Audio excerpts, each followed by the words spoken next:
Bueno, Sí. buenas noches. En nombre de IS Human, le damos las gracias por estar aquí.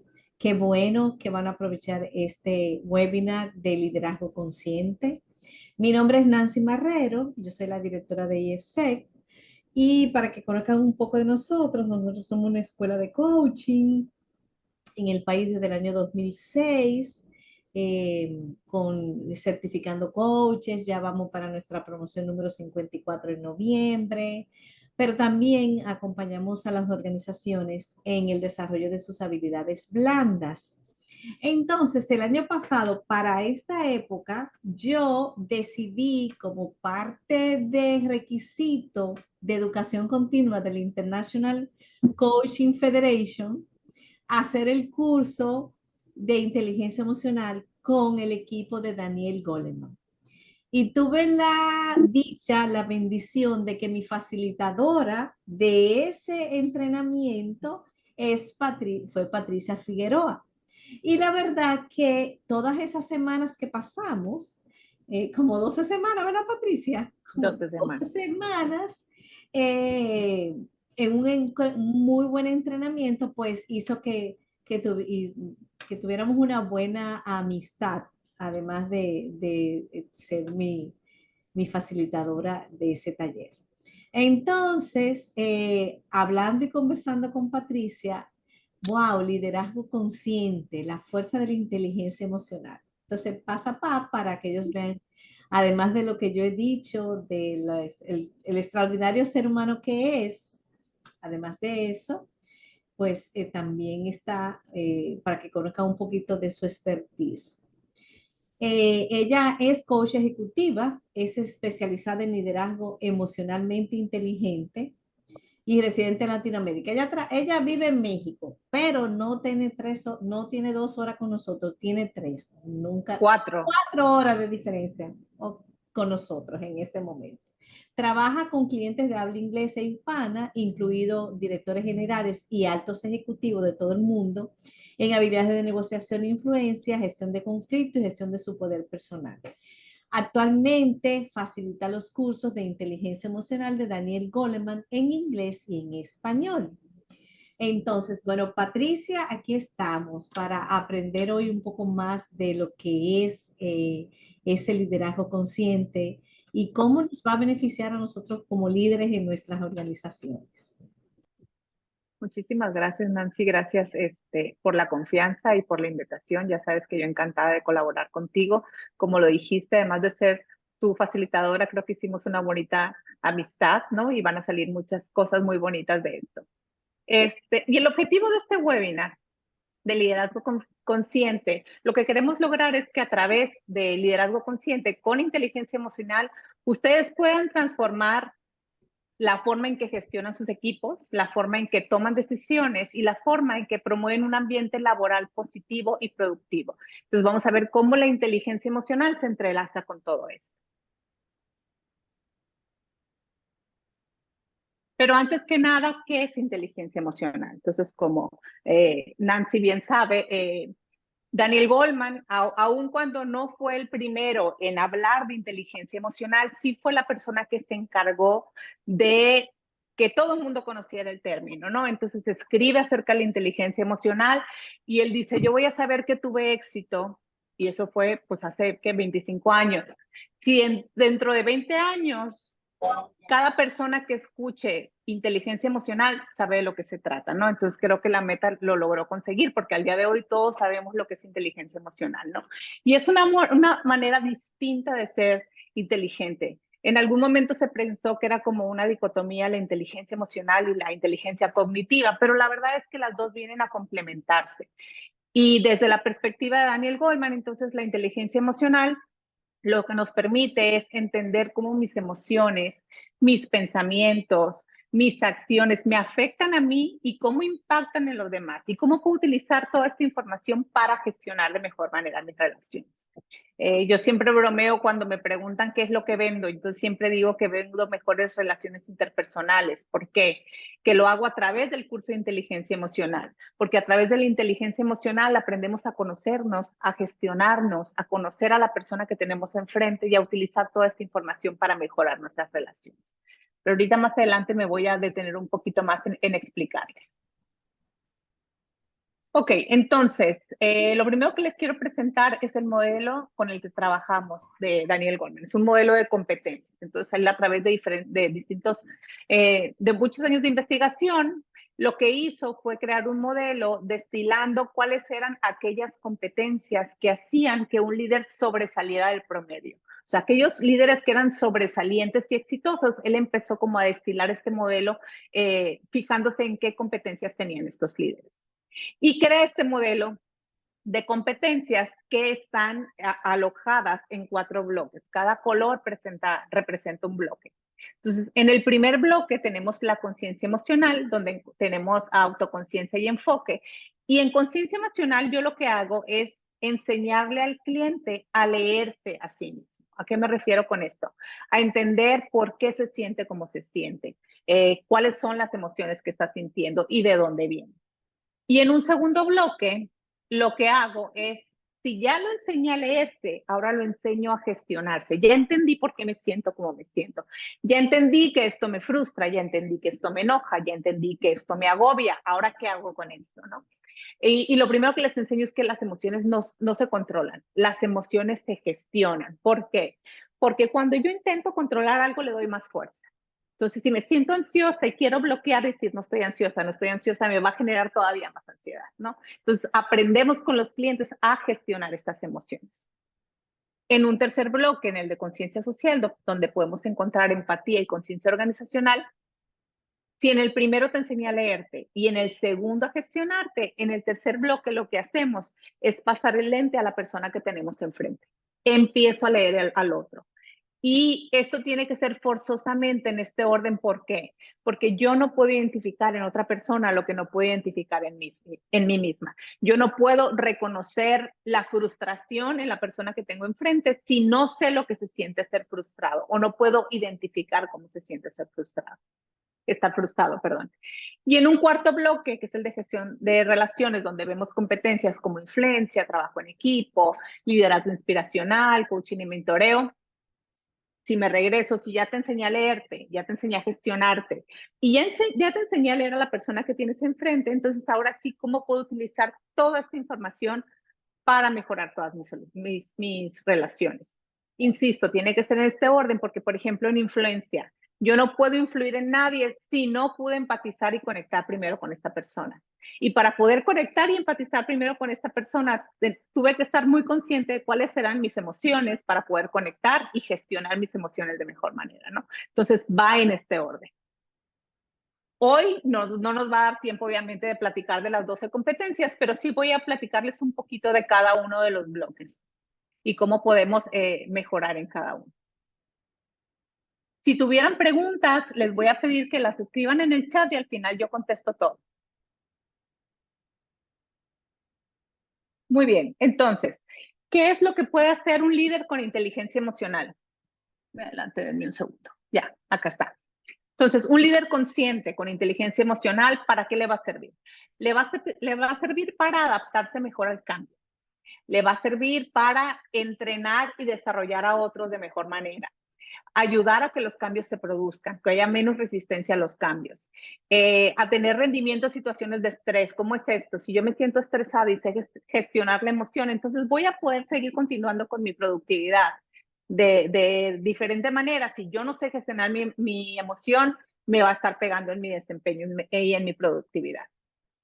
Encontrar formas de superar obstáculos, dirigir e influir en los demás, mostrar empatía, resolver conflictos, sacar lo mejor de sí mismos y de los demás.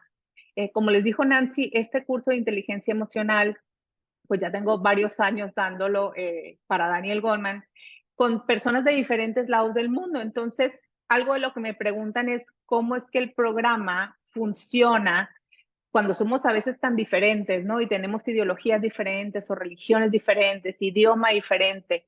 Entonces, algo por lo que el programa funciona es porque apela o ataca todos estos puntos de dolor en los que todos convergemos como seres humanos, ¿no? Que son estas habilidades blandas y estas habilidades humanas.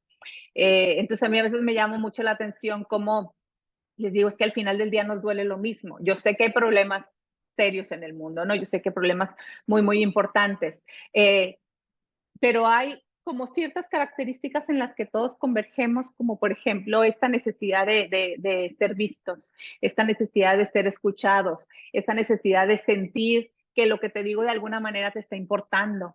Entonces, a veces bromeo que en una ocasión me tocó tener una cliente japonesa que tenía una niña adolescente y me decía, oye, Pati, es que no aguanto a mi adolescente, es que la verdad está que se muerde sola, o sea, nada la pone de buena, si le contesto y me medio contesta con 2 palabras. Entonces yo bromeo porque le decía, y ustedes se supone que son los zen, lo mismo pasa aquí en Latinoamérica. O sea, esta parte de la adolescencia, los niños adolecen de todo y es natural, ¿no? Entonces, alguien que está del otro lado del mundo, con una religión diferente a la mía, con una ideología diferente a la mía y que nos terminan doliendo muchas cosas similares.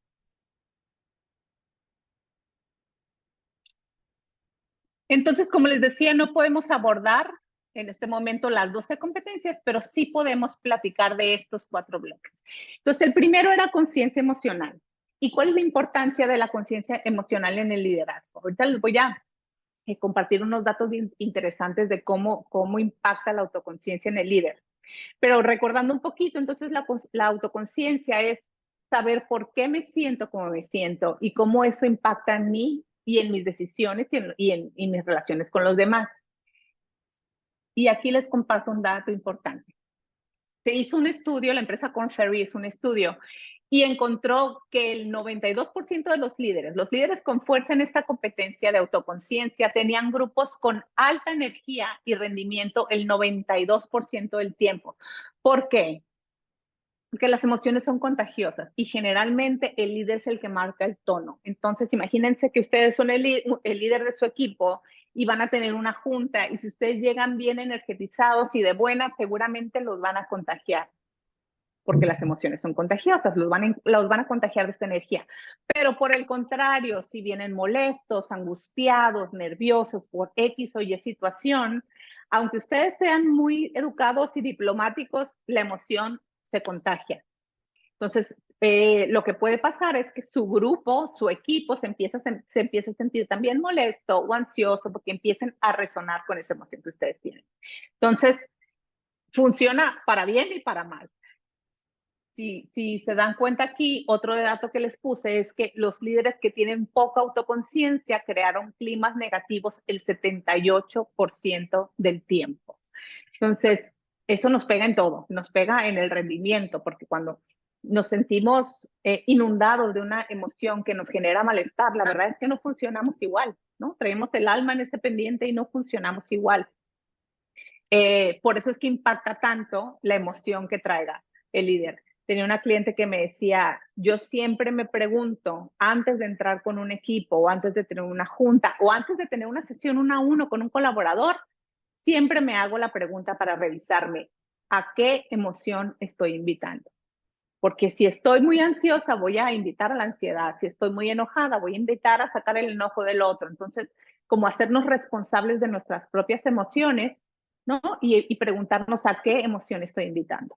Porque al final del día, otra de las reglas de la vida es que el que sabe más o el que tiene más recursos da más. Entonces, como hacer uso de esos recursos para mejorar nuestras relaciones laborales.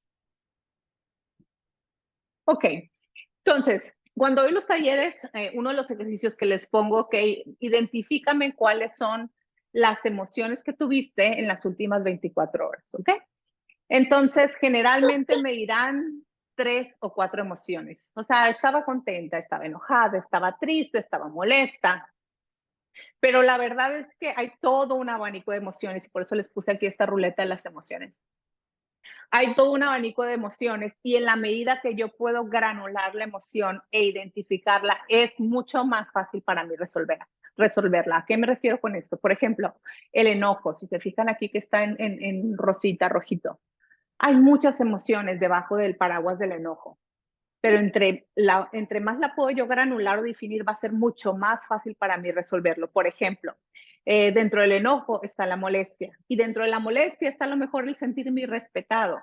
No es lo mismo que yo identifique que estoy enojada a que identifique que me sentí respetada, porque entonces cuando lo puedo identificar lo puedo resolver. Entonces ya sé que la siguiente ocasión con esta persona necesito ponerle un límite y hacerle saber que en ese momento me sentí respetada, ¿no? Para que no vuelvan a suceder estas situaciones. Pero si me quedo nada más en el me sentí enojada y no puedo identificar por qué, va a ser mucho más difícil resolverlo. Entonces a mí me gusta que le tomen screenshot o guarden esta ruleta de las emociones, porque entonces ese mismo ejercicio que pongo en mi taller, después de ponerles la ruleta de las emociones, ok, ya tienen esta ruleta, ahora identifica, basándote en esta ruleta, todas las emociones que sentiste las últimas 24 horas. Y obviamente el número sube muchísimo. ¿Por qué? Tenemos entre 60,000 y 70,000 pensamientos al día, ¿ok? Y cada uno de ellos va ligado a una emoción. Entonces podemos decir que tenemos hasta 70,000 emociones al día. Lo que pasa es que suceden en microsegundos, ¿no? Entonces, durante el día sentimos muchísimas emociones porque somos seres emocionales. Ok, recuerden que si tienen alguna duda, con gusto me la ponen en el chat y la abordamos al final. Muy bien, ahora, en el segundo bloque vimos la autorregulación, que les decía, si ya sé qué es lo que me enoja, qué es lo que me frustra, es qué hago con esto, ¿no? Y dentro de los talleres vemos estrategias para mejorar esta regulación emocional. Un cliente me decía, oye, Pati, entonces quiere decir que después de trabajar contigo la competencia de regulación emocional ya no me voy a enojar. No, no es que ya no te vayas a enojar o ya no te vaya algo a detonar, sino que las ocasiones en que te sientas detonado van a ser menos y te vas a recuperar más rápido. Podemos decir que tenemos 4 perfiles. Tenemos las personas que se enojan rápido y se recuperan rápido, y no, personas que se enojan rápido y se recuperan lento, personas que se enojan lento y se recuperan rápido, y personas que se enojan lento y también tardan en contentarse, ¿no? Entonces, lo que trabajamos con la regulación emocional es eso, que los episodios que a mí me detonen sean menos y que yo me pueda recuperar más rápido, o sea, la tan famosa resiliencia. ¿Por qué? Porque en la medida que yo puedo gestionar la emoción, voy a poder mantener la calma, el control y tomar mejores decisiones. Algo que también explico en el taller es cómo, digamos que tenemos 2 cerebros funcionando. El cerebro ejecutivo, que es el que está en nuestra corteza prefrontal, y el cerebro reptiliano, que es el cerebro que nos alerta para pelear, para huir o para escondernos, ¿no? Que es el que se alerta o se activa cuando nos sentimos amenazados. La cosa es que no funcionan al mismo tiempo. Si me inunda una emoción que me genera malestar, el cerebro pensante o ejecutivo se me apaga. ¿Ok? Entonces, ¿funciona uno o funciona el otro? Y cuando yo les comparto estrategias para autorregularse, supongamos que se activó su cerebro reptiliano y ya están inundados de una emoción negativa, a través de una estrategia de regulación, yo puedo calmar esa emoción y volver a activar mi corteza prefrontal o mi cerebro ejecutivo para tomar mejores decisiones, ¿no? Por poner un ejemplo muy sencillo, imagínense a lo mejor un pleito que hayan tenido con su pareja, ¿no? Y estaban muy enojadas o muy enojados, y luego después ya se fueron a acostar y ya que se les bajó la emoción, se les vinieron ideas como, si le hubiera dicho este argumento, le ganó el pleito, ¿no? Pero ya, ¿qué pasó? ¿Por qué? Porque en ese momento no pensabas claramente y entramos como en esta visión de túnel donde no vemos posibilidades de solución. Entonces, lo primero es, ¿cómo le puedo hacer para regular la emoción? Y tenemos diferentes estrategias, ¿no? Y una de las que manejamos el taller es trabajar mucho en la atención, donde pongo mi atención, pongo mi energía, y hacemos ejercicios para, de alguna manera, desarrollar el músculo del enfoque, ¿no? Vivimos actualmente en un mundo que está lleno de distracciones, y a veces estas distracciones son emocionales, ¿no? Podemos estar trabajando y sentirnos bien concentrados con el estado de flujo, y de repente nos puede llegar un mensaje por WhatsApp con una noticia difícil que a lo mejor ni siquiera le pasó a alguien de nuestra familia, sino a algún conocido, pero esa distracción emocional hace que nos cueste trabajo recuperar el foco, ¿no? Entonces, en la medida que hacemos ejercicios para trabajar el enfoque, es mucho más fácil para nosotros recuperar la concentración cuando ésta se nos va. Les voy a pedir, vamos a hacer un ejercicio ahorita de conciencia de respiración cortito, nada más para explicarles cómo funciona. Entonces, si me pueden hacer el favor de descruzar sus pies y descruzar sus manos y cerrar los ojos un momentito. Quien no se sienta como cerrando los ojos, simplemente con que esté volteando para abajo. Lo que quiero es que no haya ningún distractor visual. ¿Ok? Entonces, cerramos los ojos un momento. Y ahora lo único que les voy a pedir es que lleven su atención a su respiración, a cómo entra el aire por la nariz y cómo sale despacito por la boca. Y que anclen la atención en la respiración.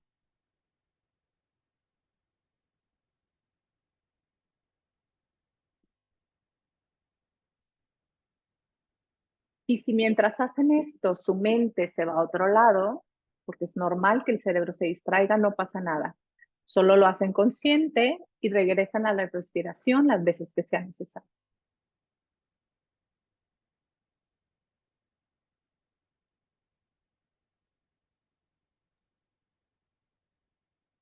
A lo mejor les puede ayudar decir mentalmente: inhalo, exhalo.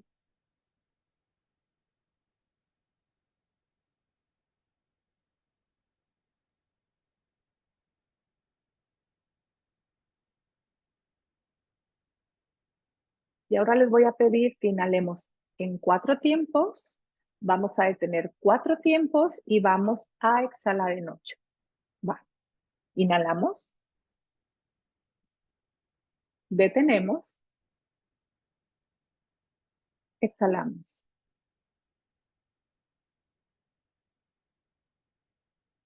Inhalamos. Detenemos. Exhalamos.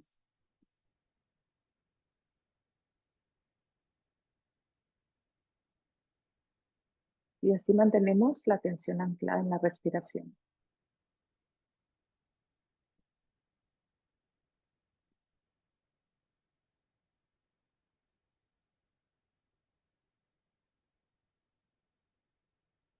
Hacemos una respiración profunda más. Y cuando esté bien para ustedes, despacito abren los ojos y regresan a la sesión.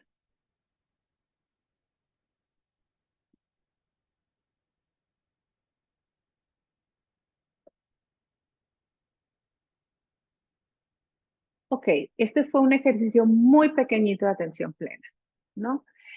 Algo importante para saber, el cerebro no puede estar en 2 cosas al mismo tiempo. Eso de que somos multitask las mujeres no es cierto.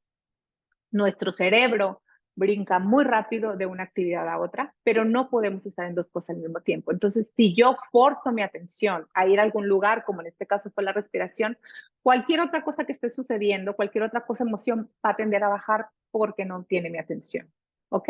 Entonces, por ejemplo, yo entre cliente y cliente, para estar lista para el siguiente cliente, puedo poner el cronómetro o el timer de mi celular 2 minutos, nada más para anclar mi atención en la respiración, y esto me ayuda, es como un pequeño reset, ¿no? Como calmar el agua antes del siguiente cliente.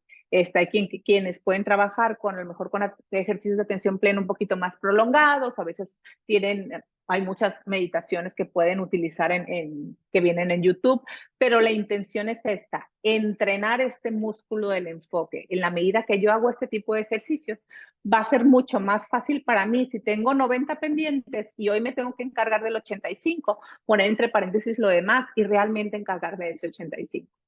¿Sale? También estas técnicas nos ayudan a calmar mi emoción, porque como les decía, si yo forzo la atención a ir a un lugar en particular, lo que sea que esté sintiendo va a bajar o va a pasar.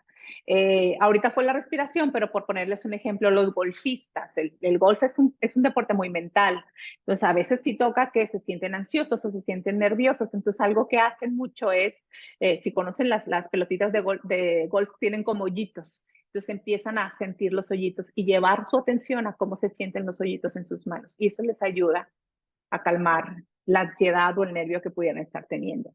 O si voy a dar una presentación a un cliente importante y me estoy sintiendo nerviosa, a veces simplemente el llevar la atención al peso de mis pies sobre el piso o la atención a, no sé, les voy a inventar, tengo algún participante enfrente que trae una camisa de cuadritos y empiezo a contar cuadritos, cualquier cosa que me saque el foco y lleve la atención a otro lado va a tender a bajar cualquier emoción que estoy sintiendo.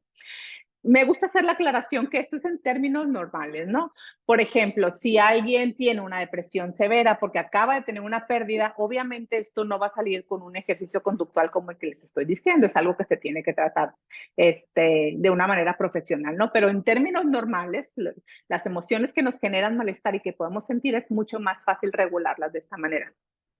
También me importa decir que no hay emociones negativas y positivas. Todas tienen una función. ¿No? Me van a escuchar a veces que les digo emociones negativas, pero nada más como para fines didácticos. Hay emociones que nos generan malestar y hay emociones que nos generan bienestar. Porque, por ejemplo, el miedo. El miedo es una emoción que nos ha permitido subsistir como especie, porque si nada nos diera miedo, ya nos hubieran comido los dinosaurios y no estuviéramos aquí. Entonces, todas tienen una función. Otra estrategia, gestionar nuestros pensamientos. Yo creo que uno de mis grandes aprendizajes ha sido que no porque pienso algo lo hace real. O sea, no porque estemos pensando algo lo hace real. Y generalmente lo que algo nos detona no es la situación, sino la historia que nos estamos contando de la situación. ¿Ok? Entonces, si de repente, no sé, mi esposo no me dio los buenos días en la mañana, en vez de yo pensar que a lo mejor está distraído o alguna otra situación y me empiezo a contar la historia de que, claro, va a estar enojado conmigo porque anoche no alcancé a hacerle de cenar, qué sé yo. Empezamos a armarnos una historia, una novela que ni siquiera sabemos que es real y nos genera emociones.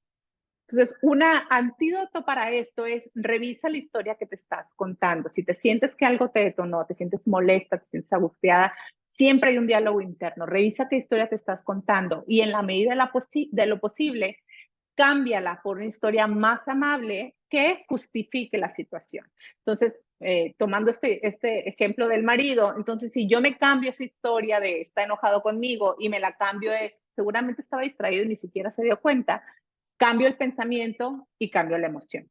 ¿Okay? Y otra estrategia es aprender a gestionar nuestros detonantes. Como les decía, cada pensamiento tiene una emoción y eso provoca una acción. Una manera de gestionar nuestros detonantes, y es un ejercicio que les pongo en el taller, es, a ver, identifica todo lo que te detonó esta semana, ¿no? Y ya me lo escriben. De esto que te detonó, trata de pensar cuál era tu diálogo interno cuando te sentiste detonado, ¿ok? Y ya me escriben qué pensaron. Y en una tercera columna, escribe qué fue lo que hiciste. Y si no respondiste de la mejor manera, ¿cómo pudieras responder la siguiente vez de una mejor manera? ¿Para qué hacemos esto? Para empezar a planear nuestros detonantes, ¿no? Si hay cosas que generalmente nos detonan, ¿cómo podemos planear responder diferente? Porque otro de los hacks del cerebro es, el cerebro no distingue lo real y lo imaginario. Y en la medida que yo lo puedo imaginar, lo puedo ensayar.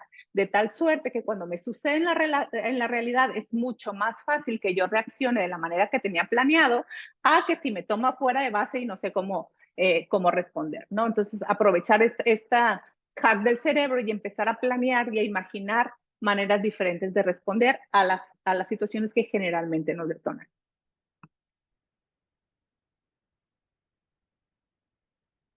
Ok, siguiente. El tercer y cuarto bloque era conciencia social y gestión de relaciones. Dentro de la conciencia social tenemos la empatía, que es nuestra habilidad para conectar con las demás personas, para comunicar de mejor manera, y gestión de relaciones. Entonces, ahorita me voy a enfocar un poquito en la empatía y en cuáles son los principales obstáculos de la empatía, ¿no? Para yo poder conectar necesito saber escuchar y escuchar indica no solamente cómo estar recibiendo las ondas sonoras o los decibeles, implica realmente escuchar con todo mi cuerpo, realmente estar presente para la otra persona. Entonces, uno de los obstáculos de la empatía es la mala escucha. Cuando yo estoy escuchando a alguien y o mi mente está en otro lado o estoy pensando en el argumento de lo que le voy a contestar para verme bien interesante, pero no estoy poniendo atención a lo que me está diciendo. ¿sale? A lo mejor la atención me da para repetir lo último que me dijo, pero cuando una persona no está presente completamente contigo, escuchándote, es algo se siente, eso se siente. Y lo que pasa es que se activan los circuitos de la desconfianza de nuestro cerebro. Entonces, cuando yo estoy platicando con alguien, no importa si me está viendo a los ojos, pero siento que no me está escuchando, o sea, me doy cuenta, hay una disonancia cognitiva entre lo que estoy sintiendo y lo que me está mostrando, se activan mis circuitos de la desconfianza y la impronta es quiero terminar la conversación. Por otro lado, cuando logro conectar, se activan los circuitos de la confianza y la impronta es te quiero compartir más, ¿no? Esto es muy importante, por ejemplo, hasta para las ventas. Yo puedo tener el mejor producto y tener la mejor data que lo avale, pero si yo no conecté contigo, va a ser la famosa mala espina que diga, pues yo no sé por qué, Pati, me dices, me hace sentido, pero hay algo que no me checa o que no me hace sentido y se acabó la negociación. Y fue simplemente porque no logré conectar con el otro. No poner atención. Por eso les digo que tenemos que estar completamente presentes para la otra persona, ¿no? No nada más, la empatía no se puede pretender, la empatía no se puede fingir. O realmente estás con la otra persona o no estás, y eso se siente. Ponernos a la defensiva o juzgar. Hay una frase que dice que si comprendiéramos más, juzgáramos menos. Entonces, el cerebro de repente tiene como esta tendencia a calificar las situaciones o calificar las personas y en el momento que la otra persona siente eso, se va a poner a la defensiva y se cierra la conversación y se pierde la conexión. Falta de autoconciencia. ¿Se acuerdan que les decía? Yo no puedo reconocer la emoción en el otro si yo no la puedo reconocer en mí. Y les voy a contar un ejemplo muy rapidito para alcanzar a cubrir todo. Pero una vez, cuando mis hijos estaban chiquitos, soy casada y tengo 4 hijos ya grandes, ¿no? Pero cuando estaban chiquitos, entonces un día llega mi marido y llega como todo molesto, y las mochilas, ¿por qué están tiradas? Bueno, las mochilas es como los backpacks, no sé cómo se diga en Latinoamérica. Porque están tiradas y no sé qué, y empezó con un renegadero y un quejadero.